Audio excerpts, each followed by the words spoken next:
บายดีสวัสดีทุกคนนะคะสวัสดีค่ะทุกคนยินดีต้อนรับเข้าสู่ช่องน้องเก๋สาวผู้ไทยนะคะวันนี้ก็เก๋ก็มาเปิดคลิปกับแม่นะคะชวนแม่ไปเที่ยวงานแข่งเรือนะคะอยู่ที่เมืองอาจจะพาทองเนาะแต่ว่าตอนนี้ลมแรงนิดนึงเราก็จะเดินมานะคะอย่างละทงหน้ามาเนาะกับพี่เมย์นะฟ้าลมแรงขนาดหน่อย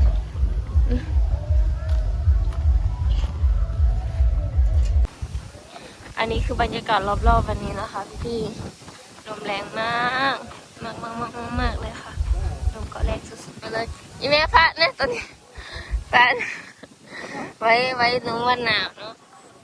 แล้วก็เสื้อแขนยาวเนาะเสื้อมา1 ตัวนะคะนี่ทุกคนดูสิว่ามันพัดเนี่ยแรงมากขนาดไหนวันนี้นะเก๋ก็มากับแม่นะคะส่วนจียอนนะเขามากับเพื่อนก่อนแล้วมาเที่ยวกับเพื่อนก่อนแล้วนะคะนี่ว้าวเป็นเยอะมากเลยเขาขึ้นยังมาทางน่ะทางนี้บนทางรถนะจอดเราน่ะลัดทุ่งมาส่วนงานก็จะอยู่ตรงนู้นนะคะใกล้ๆนี่เองตอนนี้ก็เดินมาเรื่อยๆนะคะใกล้จะถึงที่แข่งแล้วนะคะคนก็จะเยอะกว่าเมื่อวานนี้นะคะพี่ๆค่ะเดี๋ยวไปเดินด้วยกัน2 คนเมย์จะลงเมย์ใส่เกินสูงมากนี่คนใส่ซีมือแล้วใส่ทรงมากก็ได้ใส่ทรงมากก็ได้ปะแต่หนุ่มใส่ทรงเนี่ยเขาถามตอนนี้น้องเก๋กับแม่ก็เดินมาถึงที่งานแล้วนะทุกคนตอนนี้ก็อยู่ที่หน้าคอนเสิร์ตนะคะนี่จะเป็นจุดเริ่มต้นของงานเลยวันที่2นะคะวันสุดท้ายแล้วเดี๋ยวไปชมบรรยากาศรอบๆกันนะคะอันนี้เป็นวันที่2นะคะก็จะเป็นวันที่2ของการแข่งเรือนะคะเก๋ก็มากับแม่เนาะสวัสดีแม่สบายดีจ้ามื้อนี้อีแม่มานำเนาะมาเบิ่งแข่งเธอแม่นำกัน2 คนจียอนมาก่อนแล้วทุกคนแต่หาหลานมาเจอหาหลานไว้เห็นเนาะตอนนี้เพิ่นก็เริ่มแข่งแล้วเป็นเวลาตอนนี้ก็เป็นเวลา10 โมงกว่าเนาะ11 โมงเกือบพักเทงแล้วมาบ่ทันจิมี่เพิ่นฟอนเนาะแต่ว่าเกี่ยวมาบ่ทันเลยขอโทษแม่ที่สิถ่ายบรรยากาศรอบๆเพื่อเบิ่งเอาเนาะนี่ตอนนี้เก๋ก็ยืนอยู่ที่แคมเซ่เนาะแคมเซ่เลยก็มีพ่อเฒ่าแม่เฒ่าบ่อ้ายน้องทหารเพิ่นมาเฝ้าเนาะแล้วก็สิมีประชาชนทั้งกรรมการนำคณะหลายคนที่เพิ่นมาโฮมงานวันนี้เนาะนี่แคมเซ่เลยสบายดีเด้อทางนี้มาสบายดีอันนี้มาเซ่ทีมไหนเนาะเสียเบิดทุกทีมไว้เสียเบิดทุกทีมทุกอันทีมไหนชนะก็เสียชื่อทีมนะคือกันเสียเบิดทุกทีมเป็นกำลังใจให้เบิดทุกทีมเป็นกำลังใจให้หมดทุกทีมเนาะได้หรือบ่ได้ก็สู้ๆมันก็เป็นการแข่งขันคือเดียวอีแม่ยังนี่บ่ให้เบิดทุกทีมน้อยแม่เนาะเข้าใจสำหรับกำลังใจเธอทุกทีมนำเด้ออีแม่ป้ามันแดดละเดี๋ยวสิพาเบิ่งบรรยากาศรอบๆบ่ได้สั่งนะเดี๋ยวมันสิติดเหลืองติดแดงยกบ่ได้ป้าแม่นี่ทุกคนส่วนมุมนี้ก็สิเป็นบอนเปิดงานเนาะพิธีเปิดงานบุญแข่งเรือนะคะประจำปีพศ2568หรือว่าคศ2025ในวันที่22-23นะคะตุลาที่สายสีตำพรบ้านดงเห็นเมืองอัสสัมพังทองแขวงสวรรณเขตเมื่อเช้านี้ก็มีการฟ้อนรำนะคะแต่ว่าน้องกี่มาไม่ทันเนาะสวัสดีน้องๆอันนี้มื้อเช้านี้มาฟ้อนวันนี้นะโรงเรียนไหนล่ะโรงเรียนมอต้นดงเห็นฟ้อนมื้อเช้านี้ฟ้อนจากโรงเรียนมีแต่2 โรงเรียนเนาะไม่แน่มี2 โรงเรียนเนาะเอ้ยมาบ่ทันก็เธอสิมาถ่ายซุมเจ้าฟ้อนแต่มาถ่ายน้ำหลังเอาเนาะฟ้อนเบอร์4 คนหรือ3 คนนี้3 คนโอ้ซื้ออย่างกันแน่ซื้อย่า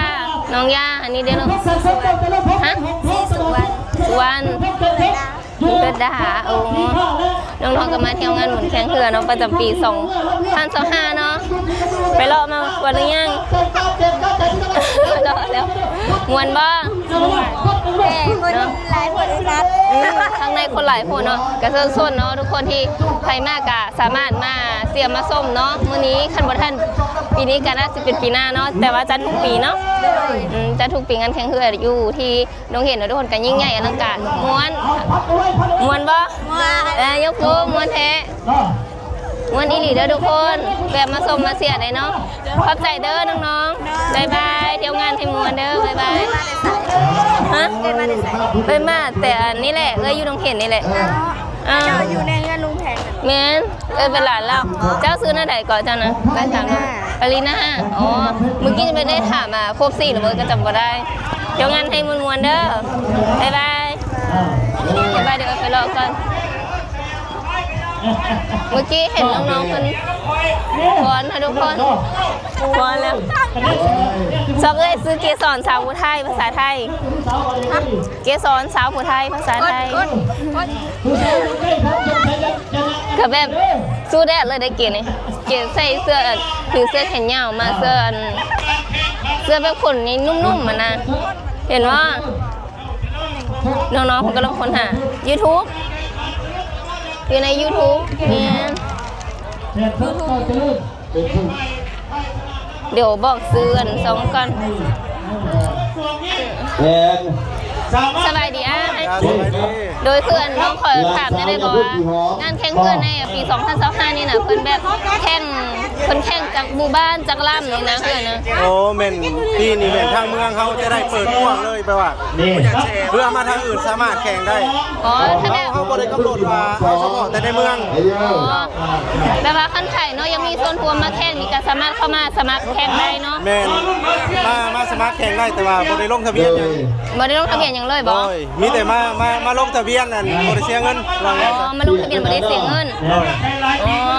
หลานน้องขออนุญาตถามนะบอกว่าแบบรางวัลในการแบบผู้ชนะเลิศนี่นะมันมีจากรางวัล รางวัลมีอยู่2ประเภทคือรางวัลทีมชายและรางวัลทีมหญิง อ๋อมันมีรางวัลน่ะเป็นมูลค่าเด้เขาถามได้บอกว่าได้เงินเป็นที่เท่าใดนี่นะอันนี้เปิดได้บอก บอกได้แต่ว่าบ่ชื่อ อ๋อบ่ชื่อเนาะโดยกรรมการบ่วันน่าสิพูดว่าเป็นยังเข้าใจหลายๆอ้ายใจหลายๆเด้อไม่ได้สัมภาษณ์โดยบ๊ายบายโอ้ยเสียงแบบดังเท่เก๋ก็ยังถามแบบอาทิตย์นี้ของเราจะได้ฟอร์มได้ไหมว่าจะได้กระบวนการไปวันในการชนะเลิศได้เท่าใดแต่ว่าแบบนี้ได้ป่ะเดินกลุ่มนี้ได้ป่ะว่าจะได้นำไปตั้งตามติ๊กมาตามติ๊กกี่มาแล้ววันทั้งสองในสองระบบจะวิ่งพร้อมกันเลยน้องกึ่มเลยนะเล่นกัน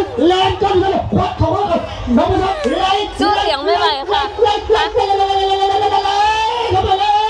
เก๋สู้เสียงไม่ไหวทุกคนไปอีเมลนำเนินเงินคลิปเนาะอีเมลวางด้วยเอ้ามันมีตัวกระตุ้นนี่นะไปลมอีเมลซาดบอมมาปรุงแม่ซาดบอมมาปรุงลองซาดมึงด้วยลองซาดมึงด้วยจะมีคนจ่ายอุ้ยสบายดีค่ะผู้สาวอันแต่งตัวแบบนี้มันมาฟ้อนผู้สาวนี่บอทับแขกอ๋ออันนี้มันทับแขกนี่มาฟ้อนเนาะสาวนี้มาทับแขกแล้วก็มาฟ้อนเมื่อเช้านี่บอมาเจ้าของเฮียนไหนอันนี้มอป่ายดงเห็นโอ้เมื่อเช้านี้มาพอท่านเสียดายเนี่ยเนาะพอเห็นตอนฟ้อนเลยอันนี้ฟ้อนแล้วเนาะขอทักซื้อนะได้บอซื้ออย่างนี้สีฟ้าไป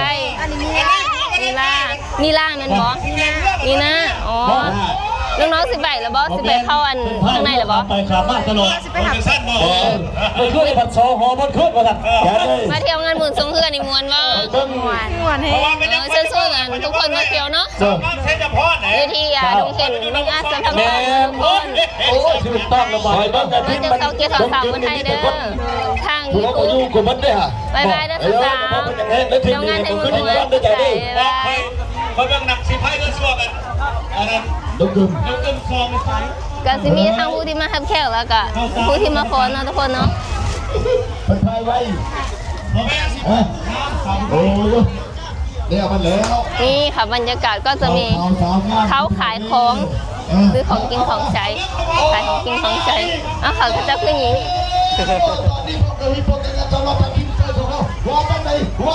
ว้าวแนวกินเต็มเลยแต่ว่าเก๋ยังไม่ย่างเนาะนี่แบบสู้แดดสู้ฝนมากเก๋บริเซเสื้อแขนยาวเลยดิอู้คนไหนอัดหลายทุกคนมื้อสุดท้ายนี่ตั้งแต่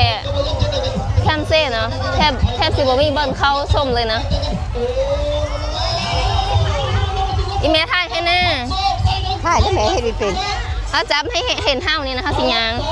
จับเด้อจับให้เห็นนะห้าวหลังห้าวนี่ก็ได้นะเนื้อตามมาเนาะพี่ๆเนาะอันนี้แมนบอลที่แบบเป็นบอลขายของกินของใช้เนาะแต่ว่าบอลแข่งเฮอร์พันซิวฟังซ้ายเดี๋ยวน้องเก๋พาไปเบิ่งเนาะถ้ามีตอนเช้านี่อากาศหนาวพอแรงๆมาแล้วกระแดดออกบ่ายๆมากกระแดดออกแล้วมันจะได้ไหมคะ3 โต๊ะแสนกีบเลเดอร์ อันนี้คนขายเสื้อผ้านะคะ3 โต๊ะแสนกีบ3 โต๊ะแสนกีบอันนี้ให้อีเมลจับเนาะจะได้ไหมเลกีบ3 โต๊ะแสนกีบเลเดอร์แม่อยากกินยัง ต้องชงกันเด้อ อย่าได้ทรงบอกโอเคเลแม่อย่าได้ทรงแบบเบิ่งทรงก่อน 35,000 กีบ นี่นะคะพี่ๆคนเยอะมากแล้วก็จะมีสไลเดอร์ก็จะมีทุกงานนะคะเกือบทุกงานเลยอันนี้คนแบบเริ่มเดินไม่ได้เริ่มเดินยากๆนิดนึงจียอนวะนี่ไม่เห็นหลังนี่นะทุกคนที่มาเชียร์นะคะมาเชียร์มาชม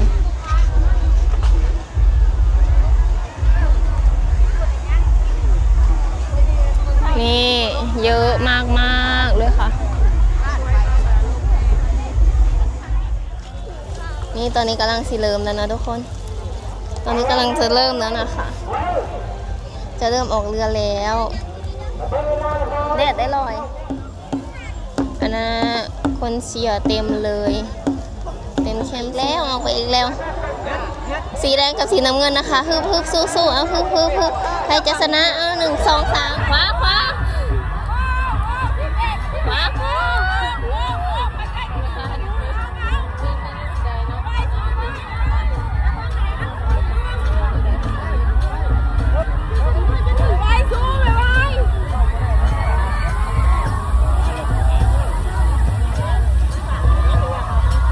เชียร์คือทุกคน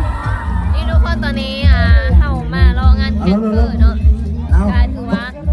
พอตอนสุดท้ายที่เพิ่นสิมอบรางวัลแล้วนี้แล้วก็มีอ้ายเข้ามาเนาะสบายดีเด้อจะบอกว่าเสียงเพลงมันสีเฮาบ่เนาะสบายดีมาจาก2คนไทยฝั่งลาวเด้อมาจาก2คนไทยฝั่งลาวเนาะซึ่งเป็นอ้ายนักเก่งที่ตั้งอันยูทูบเพื่อแหละเล็กๆเลยเนาะอันนี้เพิ่นกำลังสิมอบรางวัลแล้วเนาะโอ้โตเลยนะกำลังจัดแถวอยู่สิเลิศนะอันนี้ก็คือรางวัลที่1เนาะทุกคนเนาะที่1 2 3 4เดี๋ยวน้องเกดพาไปเบิ่งเนาะไอ้โหไทยแล้วหรือยังว่าไปไทยน้ำเดียวไปเบิ่งกันเด้อประเพณีประจำปี2022อันนี้ก็คือผู้ที่ชนะ นักกีฬาสีฟ้าครับน้องนะครับให้เข้าสู่เป็นระเบียบเนาะเพราะว่าเขาจะได้เข้าพิธีแล้วเนาะสบายดีนะสิพายนี่ผู้ที่ชนะเนาะหลบได้เป็นแถวต้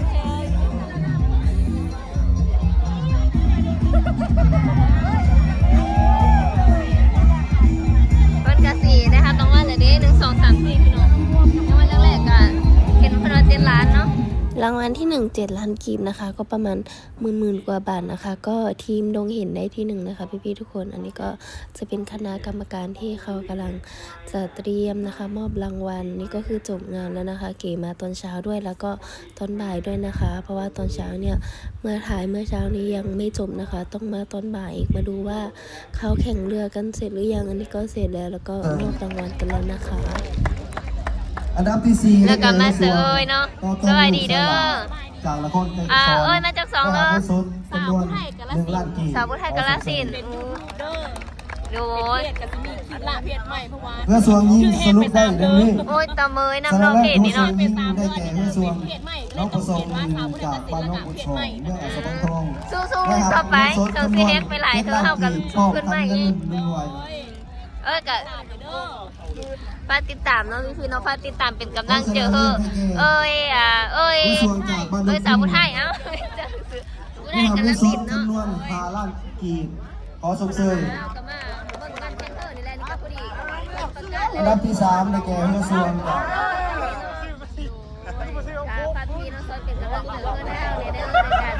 น้องปอดสองเนาะได้หาผู้สุดจำนวน3 ล้านกีบอันดับที่4ได้แก่เพื่อส่วนจากน้องกึมเนาะได้หาผู้สุดจำนวน1 ล้านกีบ